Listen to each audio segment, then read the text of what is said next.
The morning mist clung to the mountain slopes like ghostly fingers, and through that grey veil came the sound that would haunt the valley forever. Not the gentle rustle of wind through pine trees, not the distant call of mountain birds, but something far more ominous. The rhythmic thunder of thousands upon thousands of marching feet, the clatter of armor, the snorting of war horses, and the deep rumble of an army so vast it seemed to stretch beyond the horizon itself. In the narrow confines of a mountain pass, barely wide enough for a handful of men to stand shoulder to shoulder, 3,000 warriors prepared to face an enemy force that outnumbered them 20 to 1. These were not fresh recruits or untested militia. These were hardened veterans who had looked death in the eye before and chosen to stare it down. Yet even they must have felt the weight of what was coming. The earth itself trembled beneath the approach of 60,000 enemy soldiers, a tide of steel and flesh that had swept across kingdoms and crushed armies many times their size. This was no ordinary battle. This was the kind of desperate stand that legends are born from, where ordinary men transcend their mortality to become something eternal, where the impossible becomes inevitable through sheer force of will, where courage is not the absence of fear, but the decision to stand firm, even when fear threatens to paralyze the soul. What drives men to make such a choice? To plant their feet in the dirt and declare to an overwhelming enemy force that they shall not pass. History has given us glimpses into these moments of supreme sacrifice, these crucibles where human character is forged in the fires of desperate combat. Today we journey to one such moment, a mountain pass where geography, strategy, and raw human determination converged to create one of the most remarkable defensive stands in military history. The year was 1660, and the Indian subcontinent was a patchwork of competing kingdoms, sultanates, and emerging powers. In the rugged hills of the Western Ghats, a young Maratha king named Shivaji had been trapped for 5 long months inside the fortress of Panhala. His enemy, the powerful Bijapur Sultanate, had surrounded the fort with overwhelming force, determined to crush this upstart leader who dared challenge their authority. The siege had stretched through the monsoon season, and supplies within the fortress were running dangerously low. But Shivaji was not a man to accept defeat quietly. He was a master of guerrilla warfare, a tactical genius who understood that sometimes the boldest move is the most unexpected one. In the darkest hour, when surrender seemed the only option, not just bravery, he conceived a plan so audacious that it would require the ultimate sacrifice from his most loyal followers. The plan was elegantly simple in concept, yet devastatingly complex in execution. Shivaji would break out of Panhala with 600 of his best warriors, racing across the treacherous mountain terrain toward the safety of Vishalgad fort. But between Panhala and Sanctuary lay a narrow mountain pass known as Ghod Khind, the Horse Pass. This defile, barely wide enough for a few men to fight abreast, would become the stage for an act of heroism so profound that it would echo through the centuries. As news of the breakout reached the enemy camp, the Bijapur forces mobilized with terrifying efficiency. Under the command of Siddhi Masood, a massive army of 12,000 cavalry thundered in pursuit. These were seasoned warriors, battle-hardened veterans of countless campaigns across the Deccan Plateau. Their horses were swift, their weapons sharp, and their numbers overwhelming. Against Shivaji's small force, they represented certain destruction if they could bring him to battle in open ground. But Shivaji had no intention of fighting in open ground.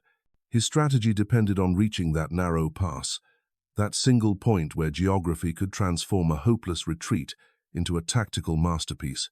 The race was on, 600 Marathas against 12,000 pursuers, with the fate of an emerging empire hanging in the balance.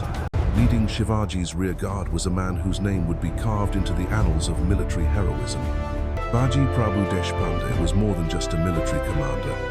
He was the embodiment of Maratha courage and loyalty. A veteran warrior who had fought beside Shivaji in countless skirmishes, he understood better than anyone what this moment demanded. When his king explained the desperate plan, Baji Prabhu accepted his role without hesitation, I understand, my knowing king. full well that it was a sentence of death. The arrangement was both brilliant and heartbreaking in its simplicity. Shivaji would take 300 men and race for Vishalgad, while Baji Prabhu would hold the pass with the remaining 300 warriors. The signal for success would be the sound of cannons fired from Vishalgad's walls, announcing the safe arrival of their king. Only when those distant guns echoed across the mountains would Baji Prabhu know that his sacrifice had achieved its purpose. As the Maratha force approached Ghod Khind, the magnitude of the undertaking became clear. The pass was a natural fortress, its rocky walls rising steeply on both sides, creating a bottleneck that would force the massive enemy army to attack in a narrow column. Here, the advantage of numbers would be neutralized, and 300 determined defenders could hold back thousands. But holding the pass meant dying in it. And every man in Baji Prabhu's force understood this grim arithmetic of sacrifice. The terrain itself seemed designed by fate for such a stand. The approach to the pass was treacherous, with loose rocks and steep slopes that would slow down cavalry and break up organized formations. Within the defile, the ground was uneven, creating natural defensive positions where small groups of men could maximize their effectiveness against larger forces. The narrowest point of the pass was barely 12 feet wide, meaning that no matter how many thousands approached, only a handful could actually engage the defenders at any given moment. As Shivaji disappeared into the distance with his 300 men, racing against time toward Vishalgad, Baji Prabhu began positioning his forces for the fight of their lives. These were not conscripts or mercenaries fighting for pay. These were men bound together by something far stronger than money or fear. They were brothers in arms, united by loyalty to their king and love for their homeland. Many had grown up together, trained together, fought together in dozens of smaller engagements. Now they would die together in defense of something greater than themselves. The sound of approaching hooves grew louder, echoing off the rocky walls of the pass like rolling thunder. Dust clouds rose in the distance, marking the advance of Siddhi Masood's cavalry. Soon, the first enemy scouts would crest the ridge and peer down into the pass, where 300 Maratha warriors waited with weapons drawn and hearts steeled for the ultimate test.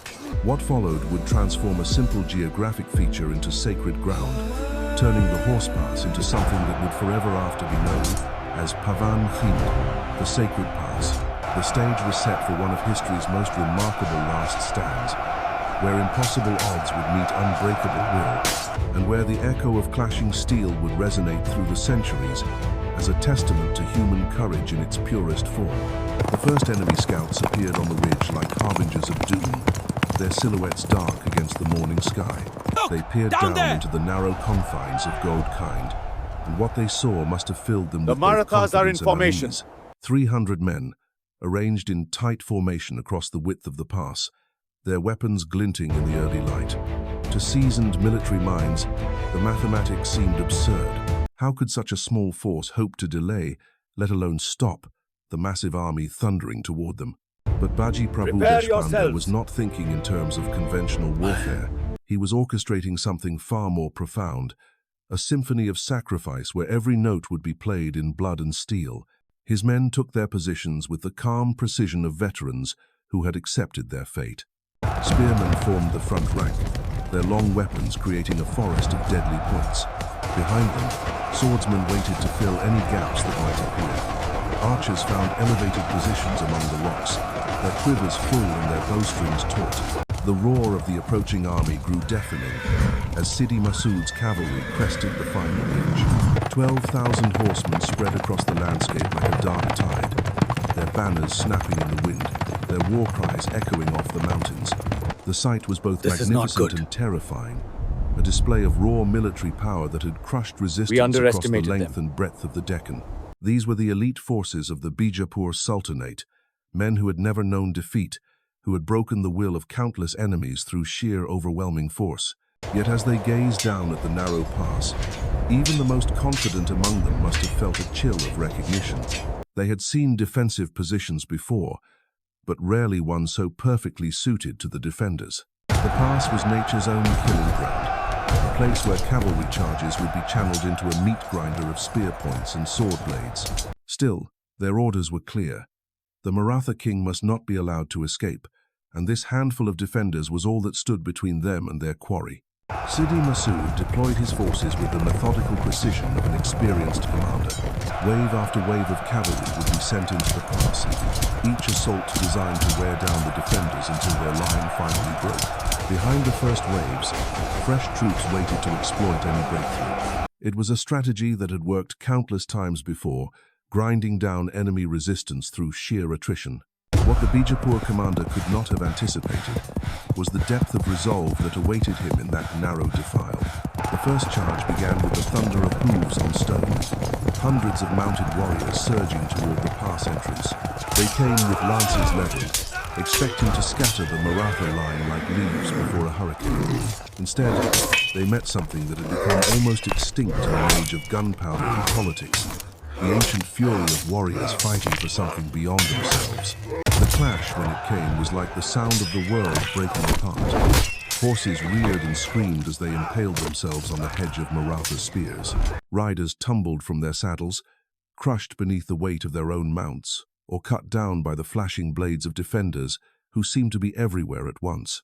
The narrow confines of the pass became a charnel house, where the advantage of numbers meant nothing, where skill and determination counted for everything. Bodies began to pile up at the entrance, creating obstacles that made each successive charge more difficult than the last.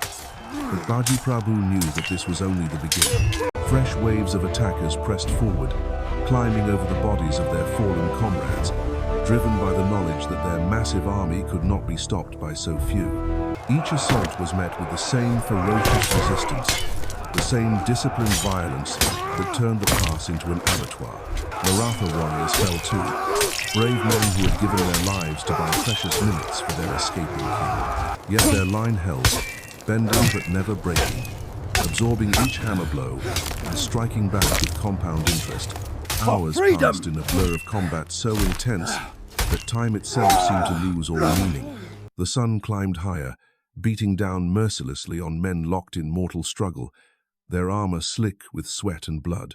The rocky walls of the pass echoed with the clash of steel on steel, the screams of the wounded, and the defiant war cries of defenders who refused to yield.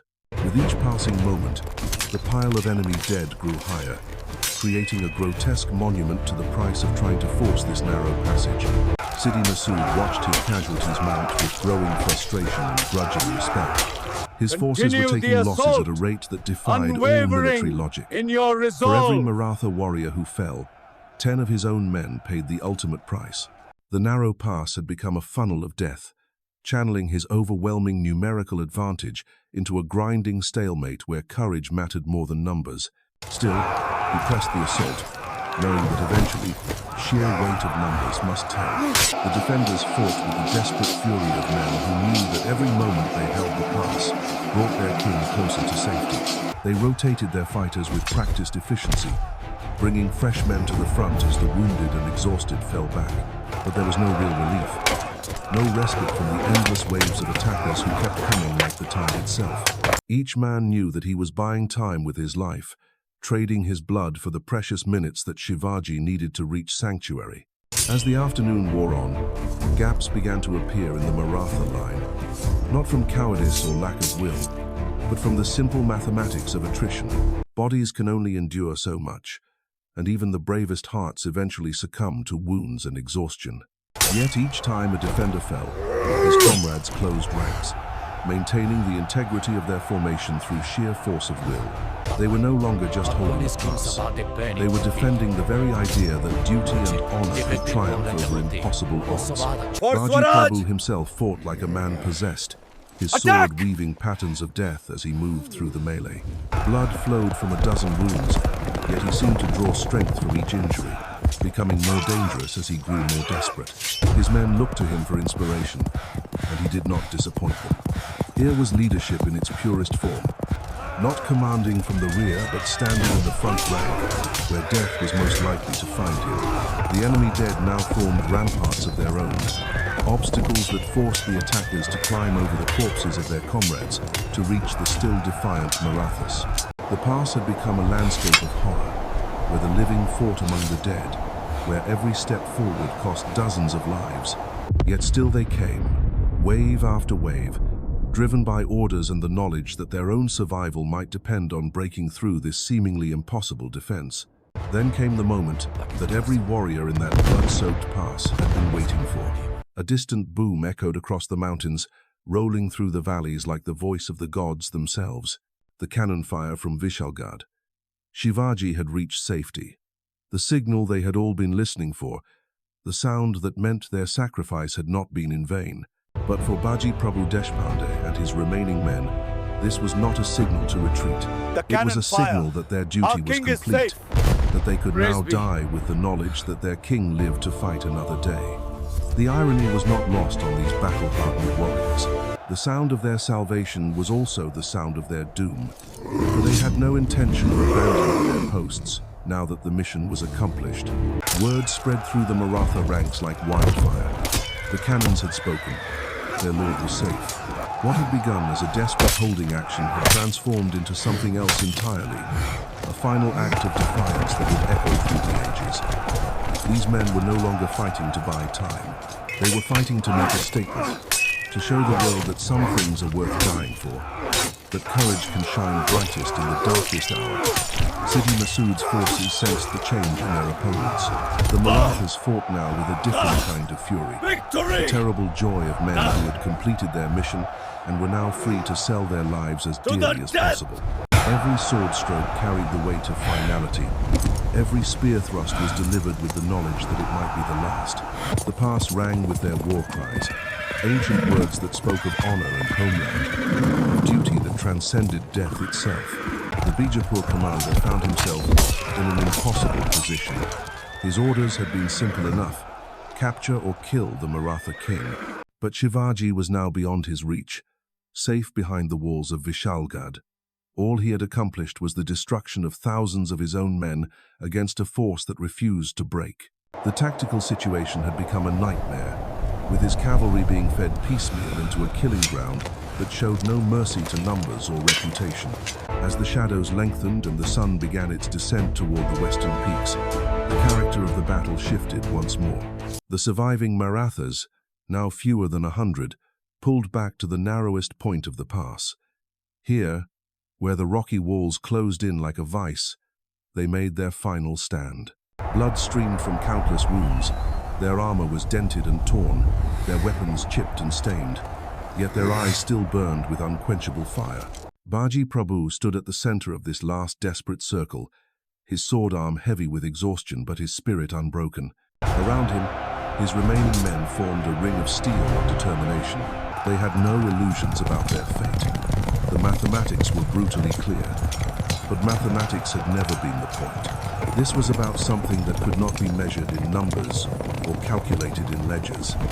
This was about the moment when ordinary men become legends.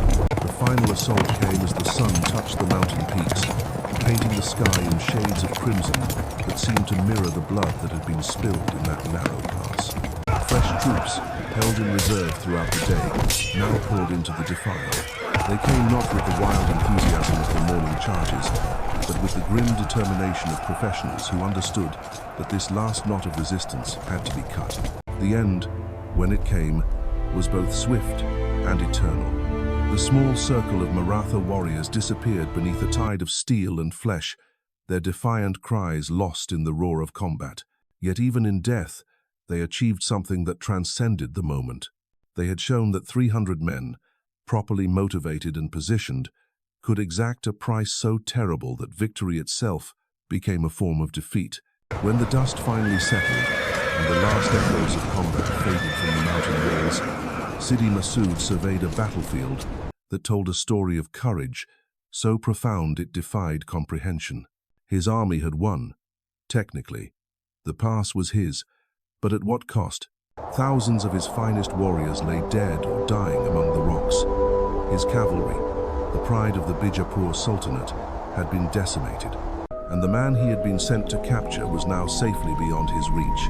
The transformation of Ghod Khind into Pavan Khind was more than just a change of name.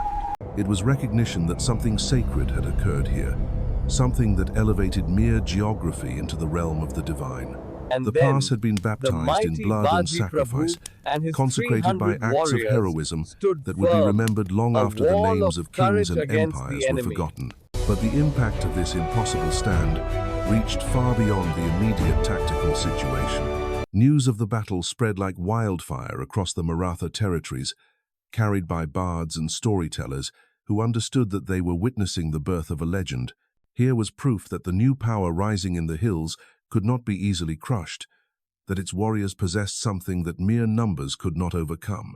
For Shivaji, safe behind the walls of Vishalgad, the sound of those distant cannons carried a weight that only a true leader could understand.